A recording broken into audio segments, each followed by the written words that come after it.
By the way, if you guys have never checked out the channel before, we usually do, because these episodes can be 4, even sometimes longer, hours long. We like to do just a really brief 15, 20-minute recap. Here's what happened. And then we jump into our reaction, talking about the episode, what we think about it. Spoilers, we pretty much always say we loved it. We're unabashed Critical Role fans. But maybe we can do the recap, and then we can talk about what we thought about the episode. Yeah, let's do it. You want to kick us off this time? Sure. Yeah. And if you're checking this out on just the separate video, we do cut these out as a separate recap only video. So if you're on that and you want to see the whole deep dive discussion, you can go back to the original video. It's down in the episode description, and click on that and watch our reaction to it. So let's talk about, actually, hang on. Let me get the title up here. Just so I don't breaking and entering with an ellipsis at the end. Yeah, the dot. The dot's important. So all that to say, let's talk about what happened on episode 20, breaking and entering ... of campaign 3 of Critical Role. So the episode starts out where it ended previously, which is a bit silly to say.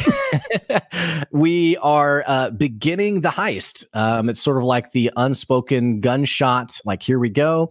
And they are at Hydroga's estate looking for the lapis earring of the famed Djinn that they were told about previously.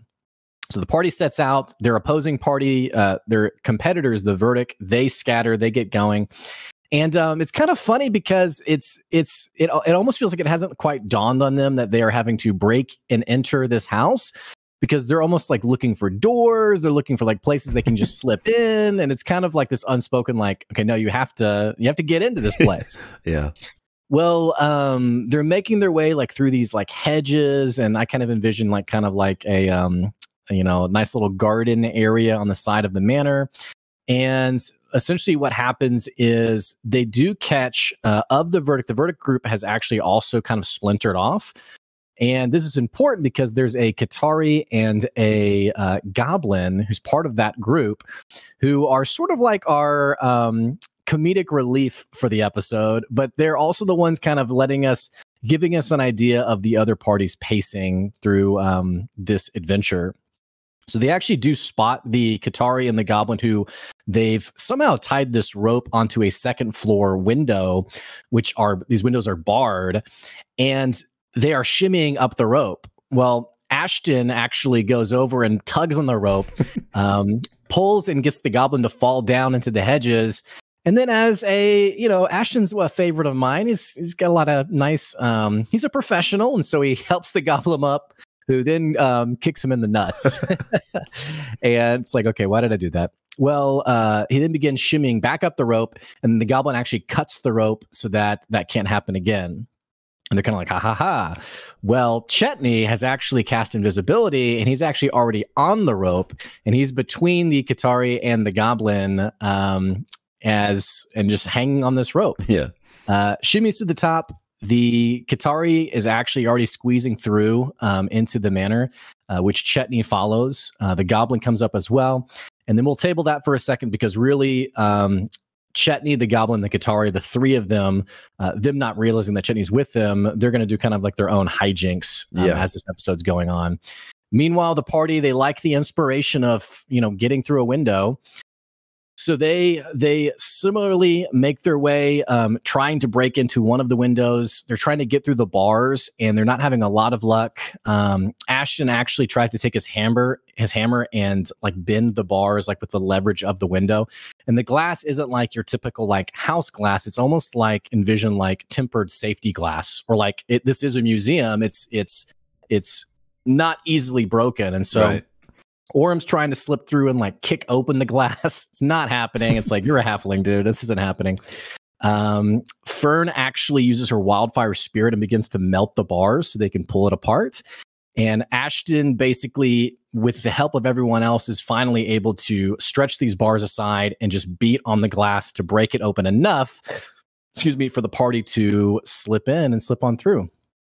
As they get inside, FCG is, I can't think of what the spell's called, find item maybe, Locate object, I think. Locate object, and he's basically looking for any lapis earrings that are in the manor, and he gets this sense that it's down, it's below them, that they're actually in like the living area, and the museum's actually quite a bit farther south or underneath them. So what essentially happens is the party then for the next probably 30 to 40 minutes are going through rooms of the house. Chetney is following the goblin and the Qatari who are like picking doors. They're going into rooms. They're finding funny objects that Hydroga, it's, you know, he's like this gaudy, they actually find a secret button that makes this mirror pop out above the bed. Just let your imagination run wild with that. And that's essentially what they're doing, is they're kind of trying to figure out what's going on. The party, meanwhile, makes their way into like this foyer area with these two statues that these statues are trapped. And on seeing the party, they shoot lightning at them and actually damage them. And this is going to be a theme, by the way, with every room they go in. Every room is trapped for the most part in some way and in a very unique way. Which I know I got a lot of inspiration as a DM. I was like, there's some really cool ideas here. You can tell Matt had a ton of fun designing all of this. Without rambling too much, the Qatari and the Goblin, they actually do see the party down in the foyer, and they're like, hey, they're down here. While Chetney takes a fishing line and ties like this little, you know, rope, kind of Home Alone style. And they do actually, you know, tumble over it, and they're like, where did that come from? And, you know, Chetney's actually making their life a lot really difficult without them realizing what's going on. Orm's going to head into the kitchen. You know, this trap is going to fling a bunch of kitchen knives at him, and he gets pincered by them. And Laudna's like, are you dead? Are you okay? Like, it's really serious. And she's coming in there because actually behind one of the paintings in the foyer, they have found this secret door that seems to lead down below the manor. FCG realizes that it has a trap on it and does dispel magic. I can't think of what it was that he did, but basically the trap fizzles out because of it. Orem grabs some flour and some lentils from the pantry. They can also hear on the other side of the pantry, they can hear the other remaining group of the verdict. They're doing something. They're you can hear that they're exploring on the other side. And then Fern even realizes that there's a door leading to the garden outside. And as she steps out, she realizes that there's like this illusory wall hiding the door into the kitchen. So she's like, that's pretty clever. Closes the door, knocks the handle off so that people can't come in. And there's also there's some cool stuff that they're doing to kind of just make their competition have a more difficult life, difficult adventure here. They're placing ball bearings on the ground. Orem is later going to take that bag of flour and hang it on the frame of a door. And then also Laudna is taking her immovable rod, and she actually uses it to keep a door from opening that a member of the verdict's trying to open and come through. And that'll come up later as well. Chetney, following the Qatari and Goblin, they step into a room and are immediately like lifted up and glued to the ceiling by like this tar-like substance. And Jenny's like, okay, time to go. So he makes his way back to the party, who have stepped into this descending stairwell. And they've also put rugs over the statues so that they wouldn't like cast the lightning, but they've taken the rugs off, and Chetney, catching up to them, doesn't know about the traps. And so he immediately gets shocked by the lightning. He slips on the ball bearings. He slams into the wall. The party's like, oh yeah, where's Chetney? And so they're like, hey, we're in here, man. And so he has to come back over, get struck by lightning again. And the party's kind of like, hey, our bad about that. Sorry. They go down the stairwell. Chetney actually can smell the Furbog, who's part of the verdict group. And they realize that even though the Goblin and Qatari are behind them, the rest of their competition is actually ahead of them. They go down into the museum, and Sam Riegel says something like, we did it, we won, right? And Matt's like, oh no. And he goes and gets this massive battle map and sets it out in front of them with every room covered up. And really the remainder of this episode is them going room to room. And each room has a different artifact in it. It has a plaque on it, and each room is trapped in some way. So I'll read the first couple of rooms, and then I think we'll go to break, and then Will can take over. Yeah. The first room, I just want to pull up the plaque. It reads, "The headdress of the lithe priest of the cult village of Hishari before its destruction. What terrible things has this artifact seen? ... And the ... becomes a running gag because every plaque, it's like Matt's like, yeah, he really loves his ellipses. They, in this first room, there's this webbing that gets cast down and it webs them all to the floor. And they have to try to like cut themselves free. They go on to the second room, and this trap, or the plaque in here, it's a plaque that says, there's this relic that sits on a plaque that says, the destroyed relic of the Zorhassian dynasty, supposedly before the calamity, now a shell of its former power. Oh, the stories it could tell, ... This gas fills the room. They have to do a wisdom saving throw. And then they all, not all of them, but majority of them, they get seemingly teleported to this black void where they're falling. Everyone panics. FCG actually shoots his grappling gun and hits Imogen with it. And she's like, what are you doing? And he's like, I'm helping. Laudna begins like, I can't remember who like passed the save, but I think it's Laudna who's like, guys, you're not really falling. Like, it's just a trick. And FCG's like, no, we really are. But basically snaps them all out of it. There's a couple of doors leaving this room. They open one door and they see like 3 or 4 of the verdict like asleep on the floor. And FCG's like, are they dead? And they just decide, I think Ashton's like, shh, just kind of like shuts the door and leaves them. They go and open the other door. And I think that's where we go to break. So Will, do you want to wrap it up from there? Yeah. So we come back from break, and the 2 members of the verdict that Chetney had kind of been dealing with the whole time are like making their way toward where the party is, and they're still like tarred and feathered and everything. And so Chetney throws his ever smoking bottle like back toward the room they're in, and then like immediately slams the door. And Laudna once again puts the immovable rod to try to, keep them at bay. And so now they're in this next room, and there's another item in here, and it's this like carved wooden mask on a pedestal, and the plaque reads, haunted mask of the mountain, a cursed relic that was once a sign of station with the dwarven noble house of Overog in Athansia. This mask was found near the body of every mysterious death within the family over 4 generations. Like ... Yeah. So also in this room are these like 5 dangling marionettes, like these puppets that are hanging from the ceiling. And Detect Magic, I think that FCG casts, reveals that the mask is magical, as are the marionettes. And as they finish reading the plaque, all the marionettes fall to the ground. And Laudna whips out her new toy Sashimi and is like, we're friends, see? Like, I have one of these too. But unfortunately, that doesn't work. And basically Matt's like, roll initiative. So we've got this combat encounter with the marionettes, and first things first, Fern basically casts Entangle to kind of like wrap them all up, but she unfortunately also wraps up Orem, and they're like, should we just run away because we kind of got these things handled, or should we fight? But Fern's like, I really kind of want to take this mask, but she leaves it for now and goes and tries to help free Orem out of her vines. FCG tries to help her as well with his buzzsaw, but they can't seem to get Orem out. And as the puppets are restrained, they can't hit anything except what's near them. So the ones near Orem start to attack him, but the other ones that are restrained start to let out this like cackle. And people in the party start having to make wisdom saving throws, and on a failure they take psychic damage and they start cackling, and they're basically incapacitated, like with this fit of laughter. And basically soon enough, everyone in the party except for Orem and Fern are affected by this and are just laughing uncontrollably. Orem and Fern are immune to this. That's the only reason they aren't fighting this, and they just the party just keep failing their saves to break out of it. Yeah, it's like a 12, and they're like, are you kidding me? Yeah, it's crazy. They're having such bad luck.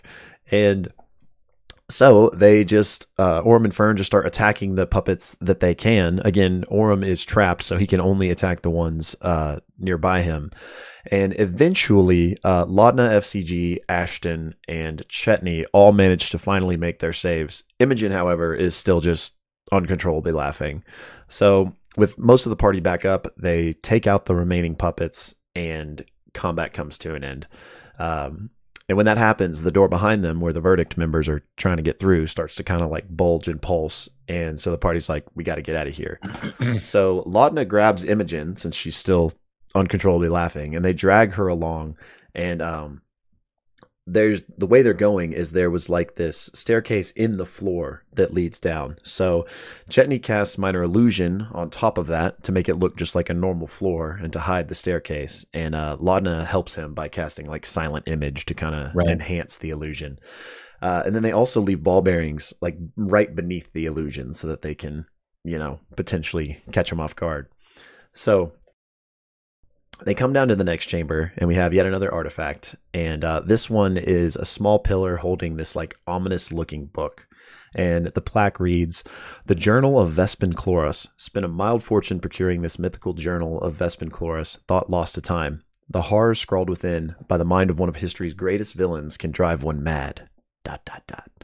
So the party is again like, wow, like we really kind of want to take some of these items, but for now they decide maybe we'll grab them on our way out. So yeah, I think we need to revisit this in the afterwards, because everyone was like freaking out over this, and I was like, okay, I don't know what this is. Oh yeah, but for sure, anyway, we will. Continue. So there's the book, and also in this room are some doors. There's a locked door, and Chetney begins picking it, and they move on to the next room. And in this room, there's another display case, and it holds a long spear. And the plaque for this one reads, "Spear of Judgment. The fabled Spear of Judgment bequeathed to Ioana Breti, forgive my pronunciation, High Cleric of the Lawbearer, as she helmed the charge of her subjects at the walls of the great siege of the Dawn City, a true hero's weapon." So there's basically nothing else in that room, no traps that they at least trigger. So Chetney picks another locked door to lead to the next room. Or actually, this one might not have been locked, but Chetney continues on to the next room, and in this one, there is the masthead of a ship, which is like this warrior woman wielding a sword and shield, and the plaque reads, "The masthead of the Hungry Fathom, renowned ghost ship of the Osmit Sea. Born from the sinking of the historical Hespit pirate captain Eldor Trornak, this recovered portion of the original ship is said to call out to its spectral counterpart. How scary, ... So as we're looking at this, FCG, his locate object spell has run out, so he casts it again, and it guides them. It's basically pointing him straight through the wall of the room they're currently in to the other side of this large chamber. So Chetney leads the way across, and Matt has him make a dexterity save, and he rolls a natural 1. And Chetney just immediately drops out of view. And so he's sliding down this like greased slide into darkness about 20 feet before he lands softly. And with dark vision, he can see that the chamber is like all greased, and the floor is like this semi-translucent like gelatin substance.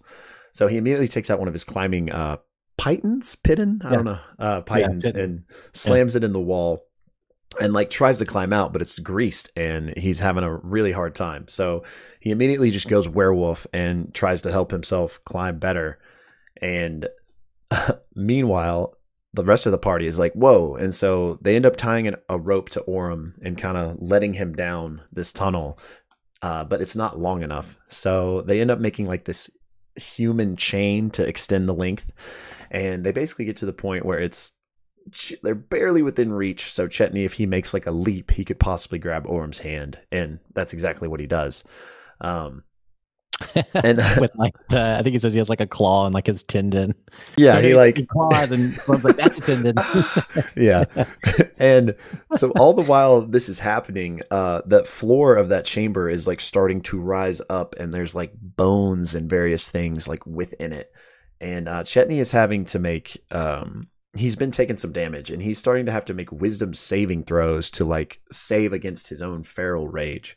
So and this is all happening over the course of like 15 to 20 minutes, this encounter, if you will. So he makes several of those saves, and they eventually do kind of manage to pull him up. But Travis has failed these saves. So when he comes up, he just has lost himself and strikes Orem, and does some pretty good damage to him, if I recall correctly. Imogen, seeing this happen, immediately casts command on him and says stop. And so Chetney is forced to stop. And he makes another wisdom saving throw while FCG heals him, which that kind of brings him out of this feral rage range. And he regains himself and apologizes to Orym. And the party's like, okay, let's make sure we don't fall in this gap. So across the gap, there's the door. Imogen uses her mage hand to open it, and there's this like big statue of a stone lion staring at them from the other side. And so one by one, the party, using various means, but most of them just kind of leap over. A few of them use the rope. They make their way over this greased slide and into the next room. And in this chamber is the earring. It's in a glass case, and its plaque reads, Wind Folly, the earring of Hardon. The earring worn by the mythical Jinn Hardon, who forged the realm of Taj Najmeh before being outsmarted of it. What a lesson for the ages to beware the deals one makes, ... And so they're looking around and they don't see any traps in this room, but there are these like strange alcoves that are beginning to change color. And they soon notice that there's something forming in each of them, something like a humanoid shape. So Orym rushes to the glass, attempts to smash it. Ashton does the same.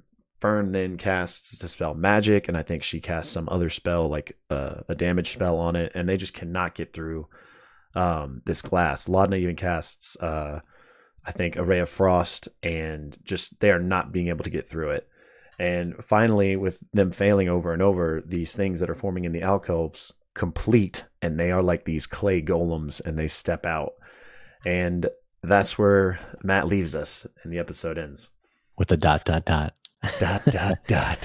Oh man, the ... So that is what happened in episode 20 of Campaign 3 of Critical Role. So if you want to see our full reaction, you're watching just the recap video, click the link below. Will, OMG, bro. Yeah. Great freaking episode.